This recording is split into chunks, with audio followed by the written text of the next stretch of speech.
السلام عليكم ورحمة الله. ازيكم عاملين ايه؟ معاكم ملك. قصتنا النهاردة بعنوان لعن بيت اسكندرية. اتمنى ان طبعا القصة تعجبكم. لو عجبتكم ما تنسوش لايك وشير وسبسكرايب وتفعلوا الجرس عشان يوصلكم نوتيفيكيشن اول ما انزل اي فيديو جديد. طيب، قصتنا النهاردة بتحكي عن انا احمد، عندي 38 سنة، ولد عايش في قرية بسيطة جدا جدا. بس من وانا قصتي ابتدت من وانا عندي بالظبط 13 سنة. الموضوع حصل ان احنا كنا يوميها في رمضان كأي طفل مع اصحابه في القرية بنلعب في الشارع، واجواء رمضان الجميلة الحميدة، الناس رايحة والناس جاية واحنا بنلعب رايحين جايين. بس اللي حصل كان غريب شوية حبتين جه واحد صاحبنا عمار وقال لنا: بصوا يا جماعة، انا قلقان خايف. قلنا له: في ايه يا عمار مالك؟ قال: بصوا، هو الصراحة كده انا مش عايز العب في الحتة دي. قلنا له: ليه يا ابني؟ احنا اخترنا الحتة دي عشان نلعب فيها، عشان الحتة فاضية. بقيت الحتت الناس بتمشينا وبتقول لا ما تلعبوش هنا عشان الناس رايحة جاية.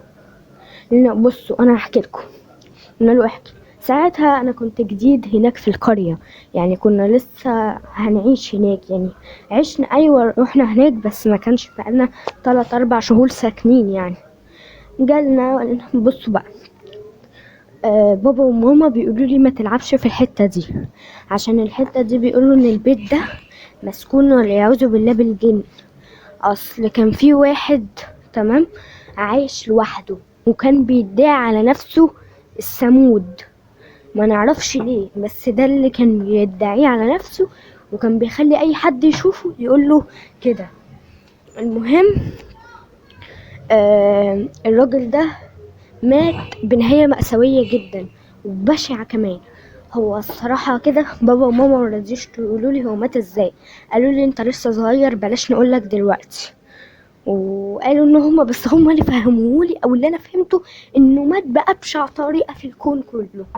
قال لي حتة، انا فضلت اترجى بابا لغاية ما قال لي: بص يا ابني، هما فتحوا عليه الباب لقوه نايم في الارض متكون كده. ومش هقولك، واعذريني من اني اقول اللي حصل يا جماعة، بس عشان في اكيد اطفال بتسمع قصتنا النهاردة. المهم، قال: مات بكذا كذا كذا. وعينه كانت مفتوحة وبصة فوق في السقف، مع ان السقف ما كانش فيه حاجة، بس زي ما يكون قبل ما يموت شاف والعياذ بالله في السقف. المهم، آه بعد كده بقى، بعد ما شاف الكلام ده كله حصل، اخدوه، كانوا بيحاولوا يقفلوا له عينيه وهم بيغسلوه بس معرفوش. وبعد التغسيل اتكفن واتدفن. وهو الصراحة كده ما فيش تربة من التراب رجعت بيه، حتى اتدفن في تراب الصدقة يا ابني. المهم، اتدفن. يوميها بقى تاني يوم التربي قال: انا معرفتش انام، انا بجد معرفتش انام. اللي حصل ده عمره ما حصل. انا طول عمري بدفن الناس، بكفن الناس، ب... بدفن الناس، وبعد ما بخلص باخد اجرتي وبدخل على بيتي بقفل على نفسي وبقعد براحتي. انا كفنته، دفنته من هنا واخدت اجرتي منكم ودخلت على بيتي. اتفزعت بقول لك 800 ايد بتخبط. انا اتلبشت ومراتي دخلت على الاوضه وراحت قافله الباب ورمتني بره. حصل ده يا ابني اللي التربي قاله ساعتها. المهم بقى يا ولاد، انا مش عايزه العب هنا، بس عشان انا بخاف من البيت ده الصراحه. ولما ببقى بلعب مثلا ولا معدي جنبه في اي اتجاه، قلبي بيدق جامد وبحس كأن في حد بيراقبني. اما انا بقى قلت له: على فكرة الكلام ده كله خرافات، وبعدين احنا عيال صغيرة، محدش هيكلمنا ولا يضايق. ومن يعوذ بالله دول راح قايل لي: بص، انا مش هلعب هنا، عايزين انتوا تلعبوا، انتوا ما بتخافوش، انتوا. واخد بعضه ومشي وسابنا. لقيت العيال قالوا لي: بص، احنا خفنا الصراحه. انا مش هلعب هنا، انا مش هلعب هنا. كلهم اجمعوا انهم مش هيلعبوا هنا وكلهم سابوني ومشوا. انا فضلت قاعد افكر. قلت طيب انا معايا بقى موبايلي، هدخل البيت ده وهصور لهم واثبت لهم ان مفيش اي حاجه. وبالفعل اخدت بعضي ودخلت على طول. دخلت على طول على البيت. هو كان بصعوبة الصراحة لأن الباب كان مقفول يعني، بس دخلت قدرت إن أنا أدخل. زقته كده زق يا دوبك، هو أصلا كان باين عليه بهتان وميت. دخلت وكان في كده شوية عفش بايظين مرمي. المهم طلعت موبايلي، وبعد بقى ما طلعت موبايلي ابتديت ان انا افتح فيديو اصور. واتكلمت ساعتها في الفيديو، قلت انا هو عيال في البيت ومفيش اي حاجة، وابتديت ادخل الغرف او كل البيت اصلا يعتبر كان مكركب ومهدوم، وبالذات في غرفة كده ما كانتش راضية تتفتح وانا بصور. رحت زائقها ودخلت وقلت انا بدخل في كل حتة اهو مفيش حاجة. بس المرعب ان باب الأوضة اترزع ورايا، وده خوفني جدا. قلبي وقع في رجلي اقسم بالله. فضلت اقول قل اعوذ برب الناس ملك الناس، وفضلت اقرا ايات وكده. وبعدين انا ببص جنبي لقيت في جنبي بنت نصها بس اللي موجود. انتوا متخيلين؟ يعني بنت نصها بس اللي من فوق، اللي هو راس، مفيش يعني مفيش النص التاني، مفيش رجل، مفيش اعضاء، مفيش حاجه، نصها بس الموجود. ايد ودماغ وملامح مرعبه جدا، وعينها نازل منها دم بطريقه مرعبه. انا كنت هموت من كتر الرعب، انا ما كنتش قادر.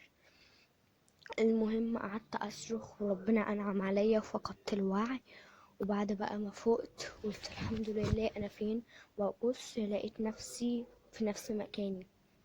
فضلت اصوت. وبعدين قمت عشان افتح الباب وانا عارفه انه مش هيتفتح، بس اتفتح. الباب اتفتح. فتحت باب الاوضه وطلعت اجري باسرع قوه. فتحت باب الشقه ونزلت جري جري جري واجري بالمشوار لغايه ما وصلت بيتنا. ماما قالت لي ايه ده انت عامل كده ليه؟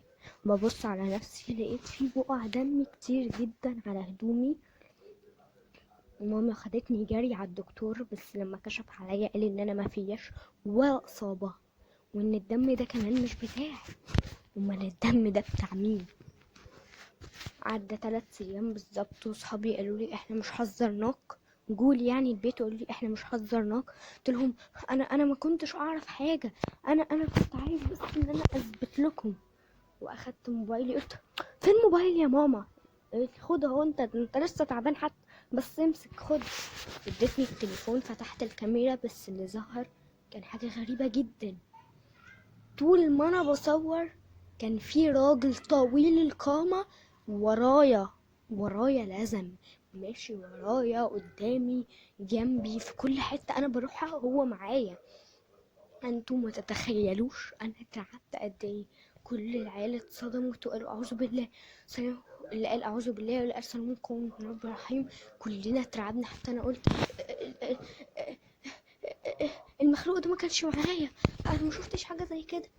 راح صاحبنا بقى اللي كان قال لنا على ان احنا مش هلعب معاكم وحكى لنا القصه بتاعه البيت.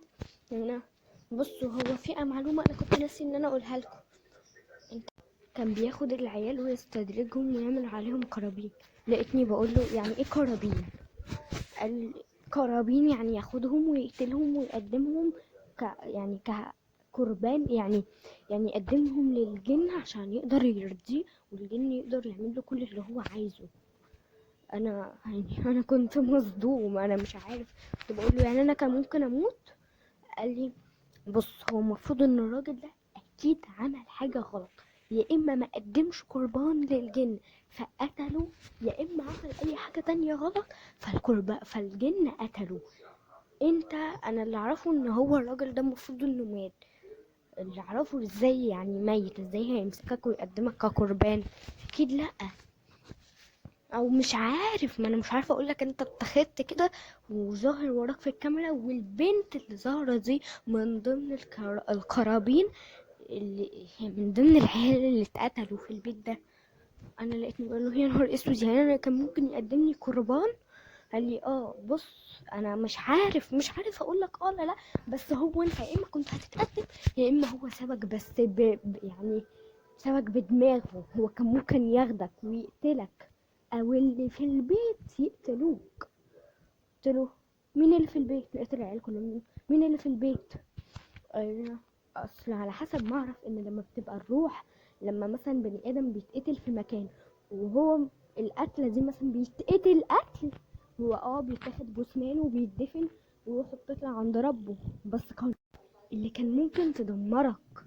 لقيتني بقول يا ربي طب هما ازاي سابوني؟ قال انا مش عارف الصراحه ازاي سابوك اصلا تطلع من البيت ده وانت عايش.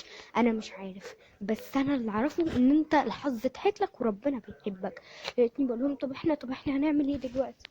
قال لي خلاص مش هنعمل حاجه، الموضوع عدى واحمد ربنا. وبالفعل مشي وانا فضلت قاعد، بس الموضوع ما عداش خالص. جينا على بالليل ماما قالت لي يلا حبيبي هاكلك عشان بعدها تنام، عشان انت تعبان ومرهق النهارده، قعدت كتير مع اصحابك تتكلموا. قلت لها ماما هو انا ممكن اسالك على سؤال؟ قالت لي اتفضل يا حبيبي. قلت لها ماما هو انت تعرفي حاجه عن البيت اللي بيقولوا في ان كان فيه باين راجل كده واليعوذ بالله بيحضر جن والكلام ده؟ قالت لي هو في حاجه زي كده هنا في البلد او هنا في القريه اساسا؟ لقيتها اول ما سمعت منها الكلام ده عرفت ان ماما متعرفش حاجه. قلت لها لا يا ماما انا كنت بدردش معاكي بس بهزر. وبالفعل ماما خدت بعضها وخرجت برا وقفلت عليا الباب. مش قفلته يعني، ردت الباب وطفت النور وقالت لي يلا تصبح على خير. وبالفعل ماما خرجت وانا فضلت قاعد مسكت الموبايل عشان اشوف تاني الفيديو. بفتح الفيديو لقيت حاجة تانية خالص انا مركزتش فيها. فعلا الكيان او الشكل او المخلوق ده فعلا كان ورايا، ايوه. بس البنت اللي نصها ما كان موجود دي كانت موجودة. ايوه كانت موجودة ورايا زي الراجل، بس مش ورايا ماشية معايا، ورايا على الكومودين اللي انا شفتها فيه اخر مرة. يا نهاري الاسود، انا مش عارفة اعمل ايه دلوقتي. انا اللي عارفه ان انا ليا زيارة تانية للبيت ده. اه انا ليا زيارة تانية للبيت ده وهروحها بعد بكرة، لان بكرة ماما مش هتسمح لي اخرج ولا بعد بكرة هتسمح لي، مضطر اني اروح بعد 3 ايام. هروح هروح وهرجع لكم وهحكي لكم اللي حصل.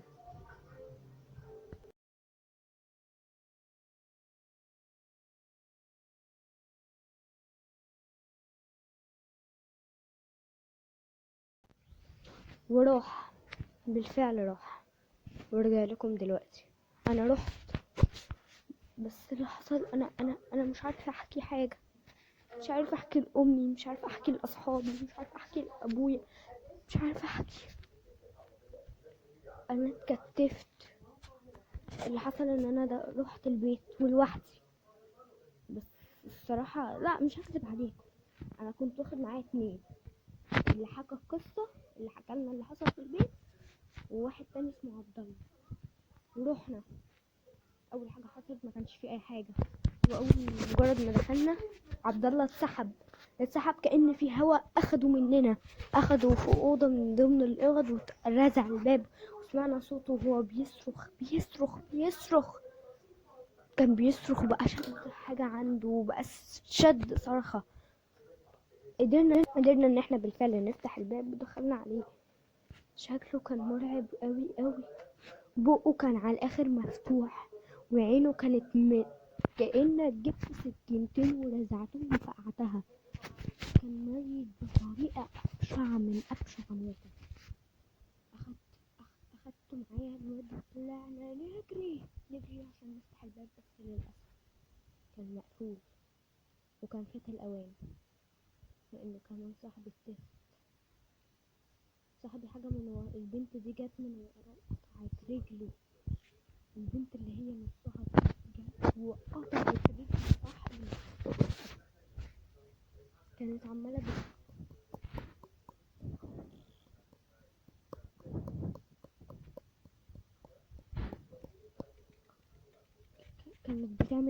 كانت بتعمل كده ببقها. كانت بتطقطق ببقها بطريقة مرعبة، وبتبصلي وبتبص لصاحبي. هجمت على صاحبي بعد ما قطعت رجله، وابتدت انها تنهش في لحمه، وبعد ما خلصت له بصت له وكأنها بتتكلم، بس الصوت في دماغي. يعني هي بتحرك شفايفها ولسانها وبتتكلم. الصوت ده بقى في دماغي، انا في حاجة في دماغي بتقولي لو جيت هنا تاني هقتلك، هنقتلك، هنقتلك، هنقتلك، هنقتلك، هنقتلك.